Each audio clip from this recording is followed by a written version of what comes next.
አቤል እናት ለሰላም ምግብ ሰርተው ሲሰጧትኝ ሰላምም ምግቡን ትቀምስና ምንድን ነው የሰራሽው? ምን አባሽ ነው የሰራሽው? ትላለች። ልጄ ምን ሆነ? እኔ እኮ ለስለስ አድርጌ ነው የሰራውልሽ ይሏታል። ኧረ እባክሽ ለስለስ አድርገሽ ነው እንደ የሰራሽው? ልጄ በቃ አስተካክላለሁ። ምን ሆነ? ትላለች። ኧረ እባክሽ ትንሽ እንኳን አታፍሪም? ከገደልሽኝ በኋላ ይቅርታ ስትጠይቂኝ ትላታለች። እሷ ግን በጣም የጮች ነው የምትናገረው። ደግሞ እስከ ዛሬ የት እንዳለ የማታውቂው የት እንደወደቀ የማታውቂው ልጅሽ ዛሬ እናት ነኝ ብለሽ የመጣሽው ምን አስበሽ ነው ብላ አሁንም ትጨዋለች። የኔ ልጅ እኔ እኮ የእናት አንጀት ሆኖብኝ ነው ትላለች። ኧረ እባክሽ እውነትሽን ነው? የእናት አንጀት ሆኖብሽ ነው የመጣሽው? እኔ በድህነቱ የት እንዳለ እንኳን ቼክ ያላደረጋችሁ ሰዎች አሁን ግን ሲያገኝ እናት ነኝ እያልሽ መጣሽ ትላታለች። ወንድም ነኝ እናት ነኝ እያላችሁ የምትመጡት ቆይ እስከ ዛሬ የት ነበራችሁ? የት ነበራችሁ? ሴትስ መጣችሁ አይደል? አዎ ትንሽ ገንዘብ አገኛ እሱንም ልትበሉት ነው አደለ? እናትና ልጅ አንድ ላይ የመጣችሁት።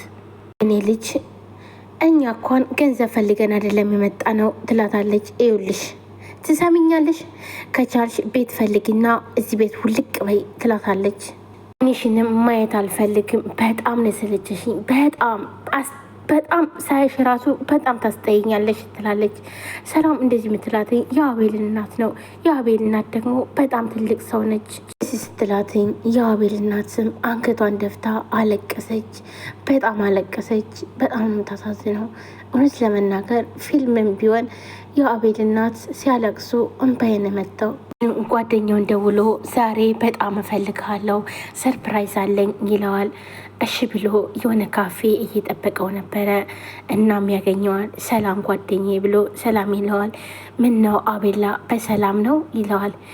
ጓደኛዬ በእድሜ ዘመኔ ስፈልግ የነበረው በህይወቴ ሙሉ እንዲሆንልኝ የምፈልገው ነገር በጉጉት ስጠብቀው የነበረው ነገር ሁሉን ነገር ያ ነገር ዛሬ አገኘሁት ብሎ ይለዋል። እናቴን አገኘኋት ይለዋል። ዋው እንኳን ደስ አለ እውነት ጓደኛዬ ይለዋል። አዎ ለሷማ ጥሩ ነው፣ ግን ደግሞ እናቴን በማግኘቴ ሰላም ደስ ያላት አልመሰለኝም ይለዋል። አዎ እውነትም ሰላም ደስ አላላትም። ቆይ ይሄ ደግሞ ምን ማለት ነው? ለምንድን ነው ደስ የማይላት ይለዋል ጓደኛውም። እናቴ በጣም ብዙ ውጣ ውረድ አይታለች፣ ተሰቃይታለች፣ ብዙ ፈተና ማሳልፋለች። ሁሉ ሚስጥር አንድ ቀን ቁጭ አድርጌ እነግርሃለሁ ይልና አቤልም የእናቱ ስቃይ ስላሳዘነው ያለቅሳል። እና ታዲያ ምን ተፈጠረ ብሎ ይጠይቀዋል ጓደኛውም። ስለዚህማ እናቴ የመጣችው የቤት ሰራተኛ መስላ ነው ይለዋል። ደግሞ የሚገርም ነገር እናቴ በመሆኗን ልክ እንዳየዋት ነበረ በጣም ያረጋገጥኩት ይለዋል። ጓደኛውም በጣም ይገረምና እውነት ጓደኛዬ እኔ ላንተ በጣም ደስ ብሎኛል፣ በጣም ይገርማል፣ ይህ ደግሞ ታምር ነው ይለዋል። አቤላ እና ታዲያ እናት መሆኗን በምን አረጋገጥ? ዝም ብሎ አላድለ የሆነ ደመነብሴ ነው የነገረኝ የሆነ ዝም ብሎ የሚነግር ነገር የለም ልክ እንደዛ ነገር ይለዋል። ልክ እሷ ስትመጣ በቃ የተሰማኝ ስሜት እናቴን ራሷን እያገኘዋት ነበር የመሰለኝ ይላል።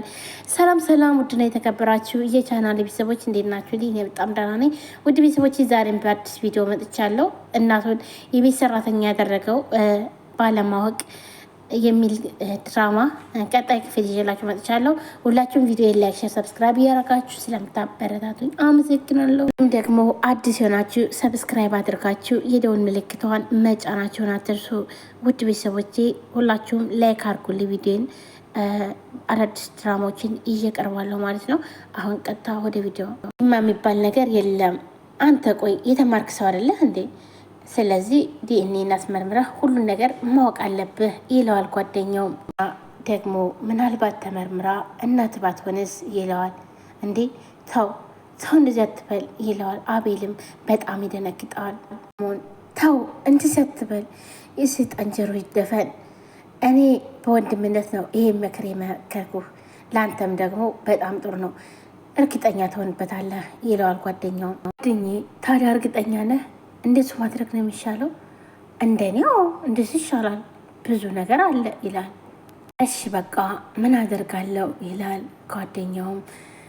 እሺ በቃ ለማንኛውም እግዚአብሔር ካንተ ጋር ይሁን ይላል። አቤልም አሜን ይለዋል። አቤል እናትም ሰላም በተናገረቻት አንገቷን ደፍታ ገንዘብ ፈልጋችሁ ነው የመጣችሁ ስላለቻት እያለቀሰች ነው። በእናትሽ ወደዛ አትናፈረቅብኝ፣ ወደዛ ሂጂ፣ ከፈለግ ወደዛ ሄደሽ አልቅሽ፣ እኔ ፊት ላይ አታልቅሽ ትላታለች። ቤት የመጣሽው ለሰራተኝነት ነው። እናም ወይ ትሰሪያለሽ ወይ ደግሞ ትወጫለሽ ትላታለች። ፊቱነሽ ደግሞ የምትሸኳሸክውንና የምታለቅሽውን ካላቆምሽ አይካልሽ ደግሞ እገልሻለሁ ትላታለች። የኔ ልጅ እሺ በቃ ቤቱን ለቀቄ እወጣለሁ ትላለች። ይዚዛ የኔ ልጅ አትበኝ ብላ ትጫዋለች። አሁንም ለቅቄ እወጣለሁ ስትላት አዎ ጎበዝ ልጅ አሁን ገና አወቅሽበትኝ ትላለች። ሰላም እብቺ የአቤልና ስለመጣች በጣም ደስተኛ አይደለችም። እናም አቤልም ከእናቱ ጋር እንዲኖር አትፈቅድለትም። ስለዚህ ደግሞ ከይህን ስራ ጥላላት እንድትወጣ በጣም ትፈልጋለች። ጎበዝ እንደዚህ ነው የሚባለው። ሌላ ነገር ከማለት ይሄ ይሻልሻል። ይኸውልሽ አሁን 15 ቀን የሰራሽበትን ይዘሽ ውልቅ ያለሽ እዚህ ቤት ብላ ሰላም ትላታለች።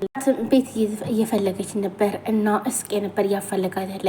አይሽ ኢትዮጵያ ላይ በጣም ቤት ተወደዋል እና ታዲያ ሌላ ምንም የለም። አዩልሽ አንድ የስመድ ቤት አለ እናም ከዛ ልክሻለው ይላታል። ደግሞ በፍጹም ደላለው ነገሬ ብለሽ እንዳታወሪ ሚስጥር ነው እሺ ይላታል።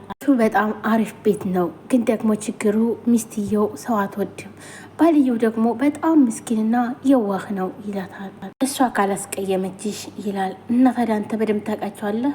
አዎ የሚገርምሽ ነገር ከዚህም በፊት በጣም ብዙ ሰው አከራይቼ ነበር። ባልየው ግን ደግሞ የዋህ የተባረከ ነው፣ ሚስቱ ግን ሆሆ በጣም አደገኛ ነች ይላታል። ለማንኛውም ይኸውና ቤቱን ሞክረሽ እናየዋለን ደግሞ ይላታል። ግን ደግሞ አደራሽን ደላላው ነው የላከኝ እንዳትዪው ይላታል። የምልህ ሰፈሩን እዚህ ሰፈር ብዙም ስለማላውቀው አንዳንድ ነገር ካስቸገረኝ ልደውልልህ ትላለች። አረ ምንም ችግር የለም ደውይ ይላታል። በቃ እንግዲያውስ ቤቱ ልየው ብላ ነፂም ትሄዳለች። እስቄም ከርቀት አሳይቶታል። ምክንያቱም ደግሞ ሰላምን ማየት ስለማይፈልግ አቤል ከውጭ ወደ ቤት እየገባ ነበር። በሩን ዘግቶ ሲገባ በር ይንኳኳል። ከእንደገና ተመልሶ በሩን ይከፍተዋል። ነፂ ነበረች። የሚከራይ ቤት አለ ትለዋለች። ሲያያትኝ የሚያቃሳው ነበረች። እናም እንዴ ነፂ ብሎ እንቅ አድርጎ ይስማታል። እሷም ትደነግጣለች። በጣም ይስማታል። ነፂ ቆይ ግን የት ነበርሽ? እስካሁን የት ነበርሽ? እያለ አገላብጦ ይስማታል። ግን እዚህ ምን ትሰሪያለሽ? ይላታል። ቆይ እሺ አንተስ እዚህ ምን ትሰራለህ? እኔማ ቤቴ ነው ትለዋለች። ደግሞ የሚከራይ ቤት ፈልጌ ነው ትለዋለች። ምን ያክል ጊዜ ፈለግኩሽ? ምን ያክል ጊዜ ደከምኩኝ አጣሁሽ ይላታል። የድሮ ፍቅረኛው ነበረች። ለማግኘት ያላደረኩት ነገር የለም። በጣም ፈለኩሽ፣ ግን ደግሞ ላገኝሽ አልቻልኩም። የሚገርምሽ ነገር በቅርቡ ራሱ ሐዋሳ ሄጄ ስፈልግሽ ነበር ይላታል። ሌላ ምን ላድርግ ብለህ ነው የነበረብኝን ችግር እንዴት አድርጌ ልነግርህ እንደምችል አላቅም ትለዋለች። ሮን ሰላም ትከፍታለች። አቤልን በጣም ይደነግጣል። አቤት ምን ፈልጋ ነው? የሚከራይ ቤት ፈልጋ ነው ብሎ በጣም ይደነግጣል። አለ ብዬ ነበር አለ